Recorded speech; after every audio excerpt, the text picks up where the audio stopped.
My name is Ernest, 37, and for almost a decade my wife Florence, 34, has been my world. Life with her is close to perfect.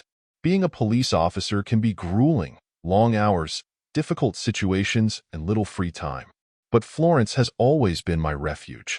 She doesn't work, but she's never idle. She spends her time making our home warm and cozy and throws herself into her various hobbies. Whether it was expensive spa treatments, language courses, or fitness programs, I've never begrudged her for spending money. She deserved it, and seeing her happy made me happy. But a few months ago, everything started to change. It all started when Florence decided to take up yoga. At first, I didn't think much of it. Over the years, she tried so many different things, painting, online courses, Pilates, that I figured it was just another passing fad. Maybe she'd lose interest in a few months. But yoga wasn't like her other hobbies. Florence didn't just enjoy it. She was obsessed with it. And not just yoga per se. She was obsessed with her yoga instructor, Franklin. Franklin. Even thinking about that guy irritates me. He's not what you think of when you hear the words yoga instructor. He's this eccentric character, dressed in bright, mismatched clothes that scream, "Look at me." His hair is in long pigtails, and he has this overly dramatic way of speaking, as if every word is the key to unlocking the mysteries of the universe. He's turned his whole free-thinking guru persona into a science, and frankly, it feels like a performance. But Florence? She was completely captivated. Every time she came home from class, it was Franklin this, Franklin that. She couldn't stop raving about him. She would wax lyrical about his incredible insights into the inner world, or his impressive yoga demonstrations, her eyes lighting up with excitement. It wasn't just admiration, it was almost reverence. She even suggested that I join one of her classes, saying it would be good for my stress levels and help me connect with her world. I wasn't thrilled with the idea, but I brushed it off, thinking, maybe I'm reading too much into this. But after a week, I decided to see what all the fuss was about. I told Florence I'd join her class. She beamed with enthusiasm, as if this was what she'd been waiting for. This only made me feel more uneasy. When I walked into the studio, I immediately felt out of place. The room was bright, serene, and smelled faintly of incense. But there was also a strange smell wafting through my nose. There were about 15 people in the class, mostly women, all sitting on their mats, chatting and laughing. And then there was Franklin. He stood at the front, radiating this exaggerated warmth as he greeted each one individually. When his gaze fell on me, he lit up and came over as if we were long-lost brothers. "Welcome, my friend. You must be Ernest," he said, pulling me into a hug that lasted a little too long. "It's so great to have you join our little family." I managed a polite nod, already feeling a little awkward. Florence, on the other hand, looked excited.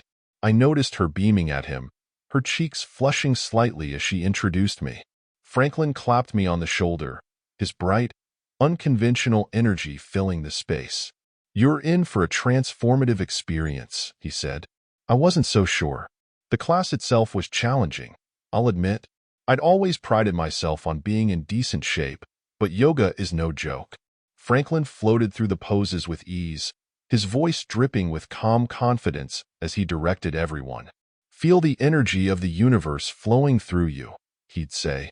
I noticed Florence glance at him every now and then, a look of admiration and awe on her face. But what really struck me was the way he interacted with the women in the class, especially my wife. His hands were everywhere, under the guise of adjustments, adjusting a pose here, guiding a stretch there. Florence didn't seem to mind. In fact, she looked like she was basking in the attention. My stomach clenched every time I saw his hands on her shoulder or back, and I struggled to focus on my own movements. When class ended, I thought we'd leave, but no. Apparently, the tradition was to have a tea ceremony afterwards. Franklin announced it with a dramatic gesture, inviting everyone to sit in a circle. It was supposed to be a time for community bonding and sharing thoughts about the practice. I was in no mood, but Florence seemed so excited that I reluctantly stayed. As we sipped tea from small porcelain cups, Franklin encouraged everyone to share their experiences. He also spoke about the importance of balance, mindfulness, and letting go of negativity. It all sounded vaguely profound, but it seemed rehearsed. That's when I met Agatha. She sat across from me and struck up a conversation while Franklin was talking to a small group, including Florence. Agatha, it turned out, was Franklin's girlfriend. She was friendly, easygoing, and surprisingly normal compared to Franklin's theatrics. We chatted about work, hobbies, and other random topics. It was nice to talk to someone who didn't seem to be drinking the Kool-Aid. As it turned out, meeting her was no accident. At one point I took action, and here's why. The day of the next lesson arrived. When we arrived at Franklin's house, the smell was overwhelming again, a mix of floral and woodsy scents that lingered on your clothes long after you'd left. But underneath it all was another scent, faint and familiar and out of place. It had hit me as soon as we entered, but I couldn't quite place it. I felt like I was chasing a memory that was just out of reach, and the harder I tried to focus on it, the more it slipped away. "Brother Ernest," he said with a grin that showed too many teeth, "welcome back to my humble abode. May this space bring you clarity and peace." I nodded, forcing a polite smile, but my guard was high. Florence had already settled on her rug, chatting animatedly with the women beside her. I stayed at the end, watching. The session proceeded at a measured pace. Franklin's voice was as smooth and hypnotic as ever, guiding everyone through the poses. About halfway through the session, Franklin called a short break. I was about to head to the kitchen where refreshments were laid out, but Agatha caught my attention again. She motioned for me to follow her out onto the porch. I hesitated for a moment, but decided to go. Something about her demeanor was different, more serious than the casual, easygoing person I'd spoken to earlier. The porch was quiet, a welcome relief from the suffocating incense inside. Agatha leaned against the railing, arms crossed, her eyes scanning the horizon. She wasted no time. "Ernest," she said quietly, "have you ever felt like something was off?" That caught me off guard. "Off? What do you mean?" I asked, though I had the sinking feeling I already knew. She hesitated, choosing her words carefully. "Between our halves," she said, looking back at the house. "Between Franklin and Florence. I mean, I've been noticing little things lately, but I was too embarrassed to tell you about it the first time we met. The way they talk, the way they look at each other. It just feels different." I exhaled slowly, my suspicion finally reflected in someone else's words. "You're not imagining it," I admitted. "I feel the same way. I just don't know what to do with it yet." Agatha nodded, her expression grim. "I've tried to brush it off, but the more I ignore it, the more obvious it seems. It's like they're too comfortable with each other, you know?" We stood in silence for a moment, both lost in our own thoughts. I decided to ask her about the smell. "Have you noticed anything strange about the house? Like, I don't know, something strange in the air?" She frowned. "You mean the incense? It's always too strong, but I never thought about it." "No, it's not the incense," I said. "It's something else. A smell that doesn't belong in the house. I can't quite put my finger on it, but it's there." Agatha shook her head, looking genuinely confused. "I've never noticed anything like that. What do you think it is?" "I'm not sure," I admitted, "but I'll probably find out." We exchanged numbers before heading back to class. "If you see anything, let me know," she said. I promised I would, and we went back into the house, both feeling even more awkward than when we'd left. That night, as Florence and I drove home, I couldn't stop thinking about the smell and Agatha's words. Florence chatted cheerfully about her classes, but I barely listened. Every time I tried to push the thought away, it came roaring back.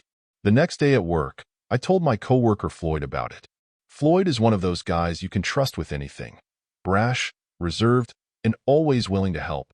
I told him about the situation without giving away too much. "It's probably nothing," I said, "but could you check it out? Just swing by his house and see if anything seems odd." Floyd agreed, and a week later, he and another patrolman paid Franklin a visit. According to Floyd, Franklin greeted them with his usual over-friendly manner, but there was something nervous about his demeanor, something hidden behind the smile. They asked him point-blank if he was storing anything illegal on the property.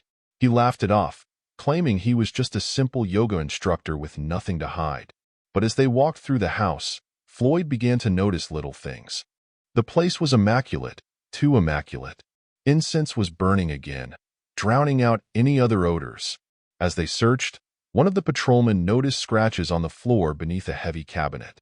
It looked like it had been moved around a lot, the wood underneath scuffed and scratched. "What's that?" they asked Franklin. "Oh, that," Franklin said with a laugh that didn't reach his eyes. "I recently redecorated.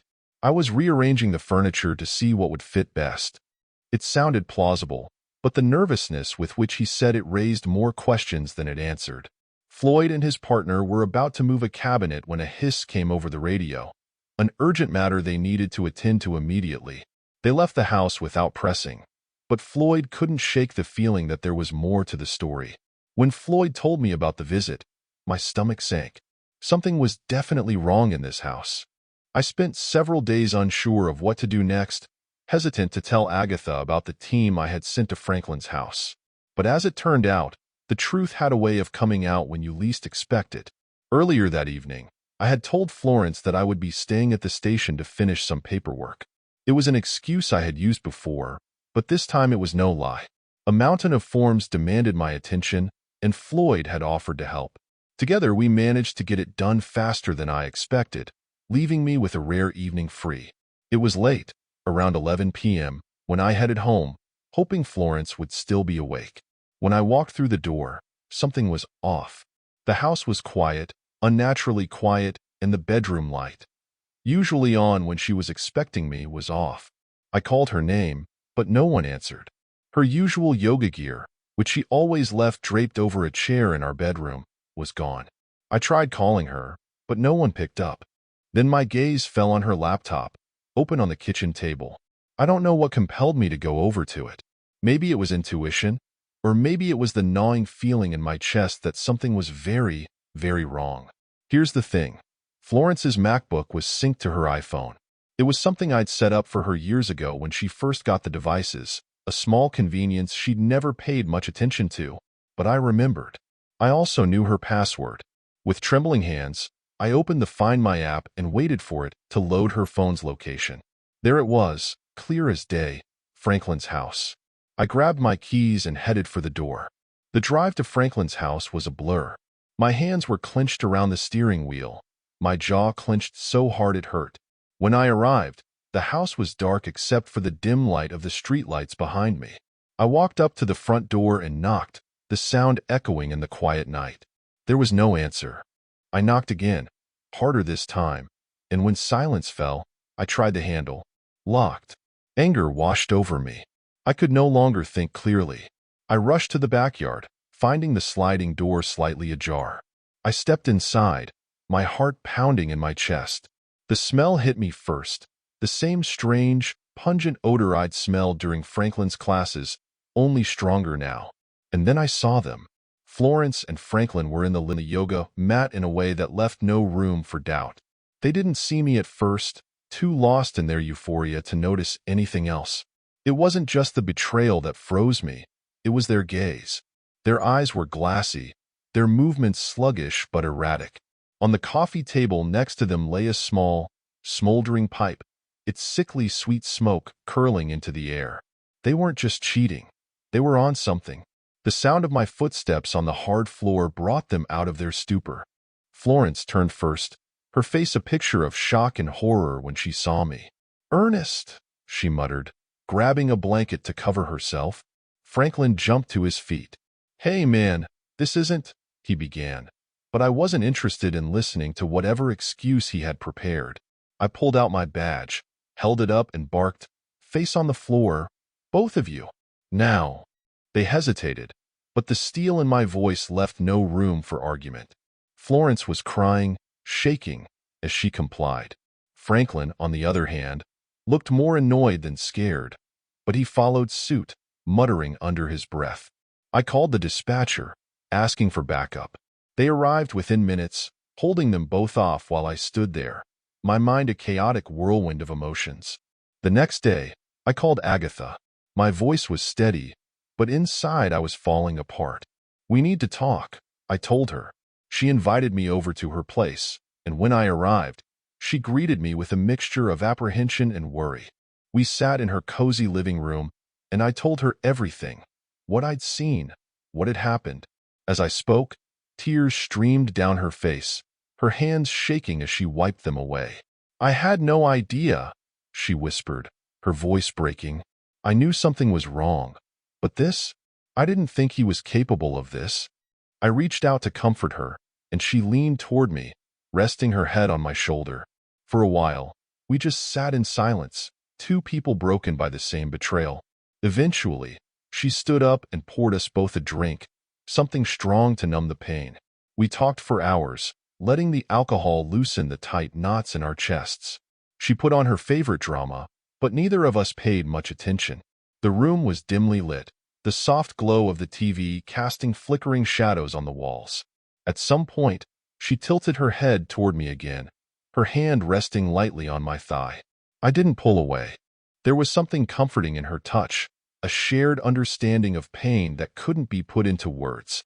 One thing led to another, and before I knew it, we were kissing, a desperate, needy kiss that felt like release and a mistake. We didn't stop. That night, the outside world ceased to exist and we lost ourselves in each other. My strong arms wrapped around her slender waist and I watched her enjoy it. It wasn't love, not really, but it was something. An escape from the betrayal and heartbreak that had consumed us both. And for a while that was enough.